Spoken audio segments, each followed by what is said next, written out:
One of the most reliable ways to slow down our thoughts is through breathing and slowing our breathing. And we all probably know this, but the problem is, particularly for people with ADHD, the idea to just stop and take a few moments to just slow your breathing doesn't really work when our minds are so full on and so intense and they just bombard us with stuff. It's very difficult to close your eyes and just settle things when as soon as you close your eyes, you get assaulted by 50 ideas simultaneously. Many people with ADHD do not find the idea of meditation, relaxing. Meditation in the sense that they've been told, which is, close your eyes and sit nice and perfectly still. And that'll be so peaceful and relaxing for you. No, it's not. Really, what we're saying to someone with ADHD when we tell them to go and meditate is go and sit down over there, feel uncomfortably still, and be bombarded by just a wave after wave of extremely loud, very, just overwhelmingly loud thoughts. You'll love it. Doesn't work. So the key is, and then I've been teaching meditation or even just breathing techniques and practices. I've been teaching these to people with ADHD for years now. And the key is, and by the way, when we do them properly, my gosh, do they work. They're so incredibly effective and some of the most, especially for us, impactful and powerful techniques and strategies. But like I said, we can't just stop and slow the thoughts. We can't just stop and think about the breath. It's not enough. We need constantly something to do, something to think about, a part of the breath to feel, to notice, to play with, to move. Because if I take one of my clients, one of my ADHD coaching clients, and for 5 or 10 minutes, I'm constantly feeding them cues of, now think about this part of your breath and feel that bit of the breath and change this part of your breathing and now change that part of your breathing.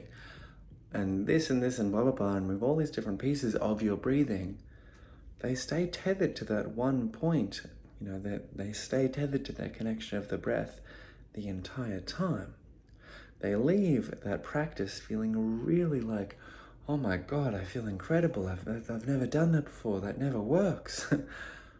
Because I kept their minds constantly occupied with the same thing, which was being centered on the breath, ironically, which is about as close as we can get to focus on nothing.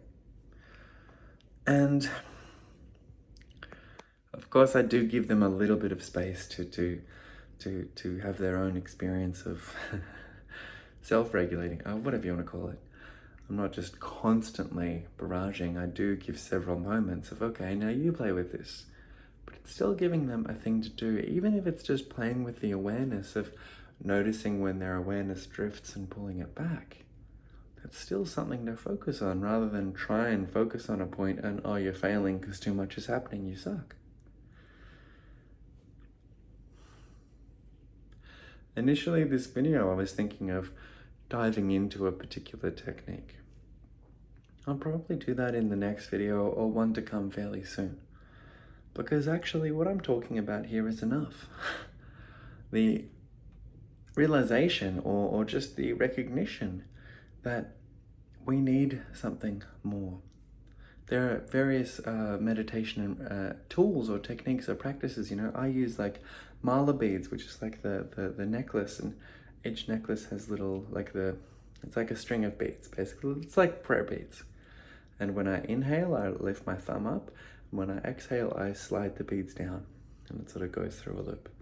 Inhale, exhale, inhale, exhale. Very simple thing. One thing to focus on. But it's one thing to focus on, not just nothingness.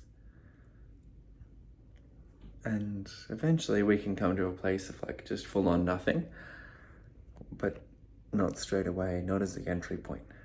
We need these smaller baby steps. We need things to do to stay connected to each breath. And yeah, I'll have some videos coming out in the next little while that'll be good demos of that. So look out for them. Make sure you hit subscribe to see when they drop. Thank you for your time. Glad that if you're still here, clearly something resonated. So thank you.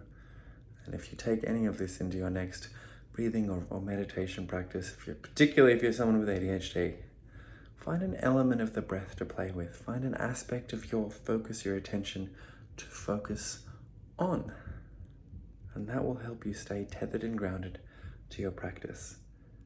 And if you do, you're going to get some incredible experiences. All the best. You got this. I'll see you soon.